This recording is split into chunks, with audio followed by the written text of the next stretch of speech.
Hello everybody, my name is Nicola and welcome back to my channel. This is the Frugal Cottage where we talk all things money to help you on your financial journey. Today's video is a cash envelope stuffing for the first week in February.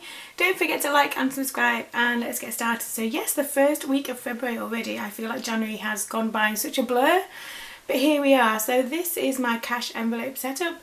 How are you all doing with yours? Do you use the cash envelope system? Let me know down below if you are joining me in using this system.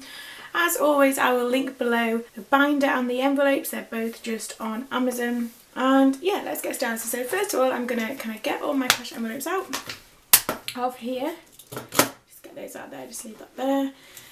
So if you're new here, I have 5 cash envelopes that I have every week, and I do it weekly just because I find it an easier setup rather than trying to kind of juggle things monthly. Plus also it means that I don't have money kind of sat around in our house. It tends to, as you'll see, it goes fairly regularly every week, and therefore I just like the system better weekly. I think it works well. So the 5 cash envelopes I have are food, petrol, miscellaneous, children and eating out. They're the 5 that I have.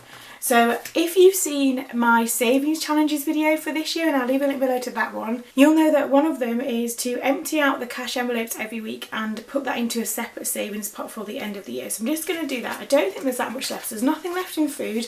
So I put £60 in the food envelope last week, didn't I?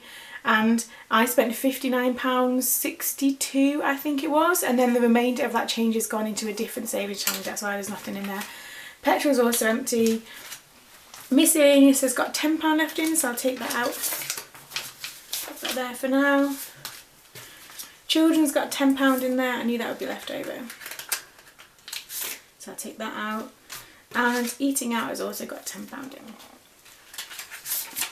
Okay, so now that they're all empty and I've left the leftover cash, that'll go into a different pot there. We'll kind of sort those back out a second and let's get putting money in. So as always, it's a new month, my balances are starting again. If you've not seen my February budget video, I'll leave a link below and you can check that out after this one if you would like to. Food I'm going to start with. This is going to be £60 in food. It's kind of the same number. I probably say the same thing most weeks now. £60 in food, so 20, 40, 60. I feel like that's a good number for us. We're a family of 4. We have 2 young children, so that might make a difference. Although I feel like snacks, I mentioned this a couple of weeks ago and people are like, yeah, snacks are an issue. Snacks at the moment, because we're at home a lot more, seem to like disappear ridiculously quickly. And also like, I'm sure that when they're at school and nursery they get 1 snack in the morning and that's it. My 2 constantly ask them every 5 minutes. It's really annoying. So I'm having to like ration them because they would literally have them all the time, and obviously that's not healthy and they don't need that amount of food.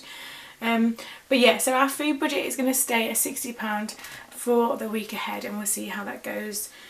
We are doing things like baking and things more often as well because we're at home and looking for kind of different activities to do, I suppose. We are doing more baking, which again in the short term, just buying extra ingredients and things might push that up, but we'll see how that goes.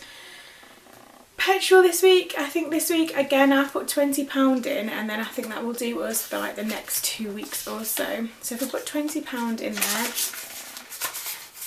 for petrol, we're not doing as many journeys and certainly no near as far, but because we're doing the little journeys just like here and there kind of near us, it seems to use petrol more quickly than if I'm driving to work, and I know that sounds daft, but it seems to. So I've put £20 in the petrol envelope there for the week ahead. Miscellaneous is household things, that kind of thing. Again, it's going to be £20 in here this week.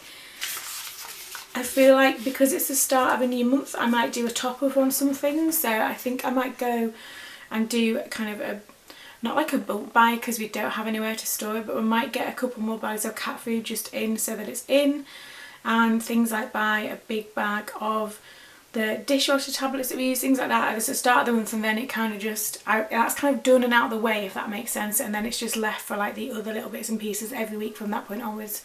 I think that's probably the plan for that. Miscellaneous is a kind of it's an odd budget because it's basically anything that doesn't really fit in any of these, and if you have a miscellaneous budget, it is totally up to you in terms of what your household spends. So for example, ours includes 2 cats, yours wouldn't if you don't have any cats, do you know what I mean? Like it's kind of personal to you. I did used to have more cash envelopes, one of them being the cats, but it just got a bit of faffy, and I feel like having just one that kind of covers all those little miscellaneous spends works well for us. The next one is children again. So you've seen I put in £10 last week and that's come back out. That will go into our school holidays fund instead. Oh no, it won't, because it's going into the challenge. Okay, ignore that comment. So the children's budget is just not being touched at the moment. I'm putting less in it because I know that it won't be touched from week to week because we're just not doing anything. But I feel weird not putting anything in there at the same time, because obviously they should have some money allocated to them in our budget, and they do, and it seems weird to not put anything in the cash envelope. So that being said, I'm going to put £10 in their envelope, and that's why there's the £10 there. So £10 in their envelope. I don't think we'll spend it, but we'll see.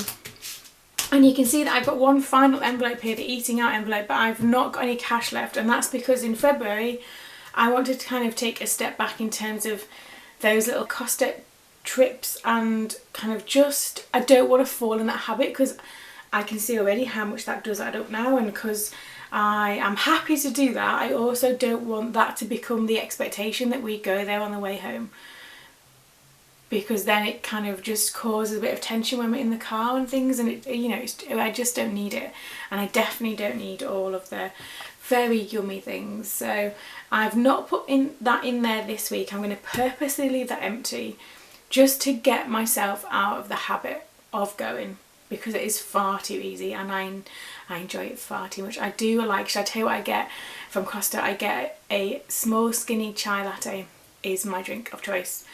And I've bought like the chai latte powder and stuff so you can make it home, but it just, do you know, it just isn't the same. Yeah, it's not bad, it's okay. I quite often drink chai tea anyways, but it's not the same as getting one from Costa, no matter how much I try and convince myself otherwise. So we'll see. So just for this week really, I've not put that money in there. It probably will come back again next week, just so it's not quite so obvious that I'm getting in the routine of it all the time. So nothing in eating out. There's £10 in the children's envelope, £20 in the miscellaneous envelope, £20 in petrol, and £60 in food, and that should do us for the week. Again, because we're in this new, well, I keep saying new lockdown, it's not really new anymore either, because we're in lockdown yet again and things are restricted and what you can do is limited again. Obviously that has a good impact on your finances, or it has had a good impact on our finances. However, I am feeling more and more tempted to kind of buy things online, just because I haven't been able to go shopping for such a long time. And now this surprises me, because I'm not someone who enjoys shopping. I'm not someone who would just wander around town on a Saturday for the sake of it. It's not really me. However, I think because I'm not able to do that and haven't been able to do that for so long, I am now kind of like virtually shopping online, if you like looking on websites and stuff, and especially like clothes. I'm not a clothes person in the slightest, just because it's kind of, I kind of miss that aspect of kind of just being able to pop out and go and see someone or go somewhere, or do you know what I'm missing the most is wandering around a bookshop. There's nothing better than being able to wander around a bookshop, have a look at the books. Our local Waterstones have a lovely cafe upstairs as well.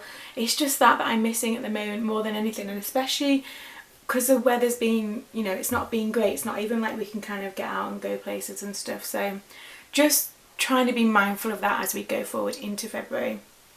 But there we go, that's my cash envelope setup for the first week in February. How are you getting on? How are you finding things? Are you finding things okay at home still, or are you know, is it making you want to spend more? Are you spending less? Let me know in the comments below. As always, thank you for watching. I do appreciate when you watch my videos, especially if you're still watching by the end. Let me know if you're still here at the end in the comments below. And don't forget to like and subscribe, and I will see you again very soon.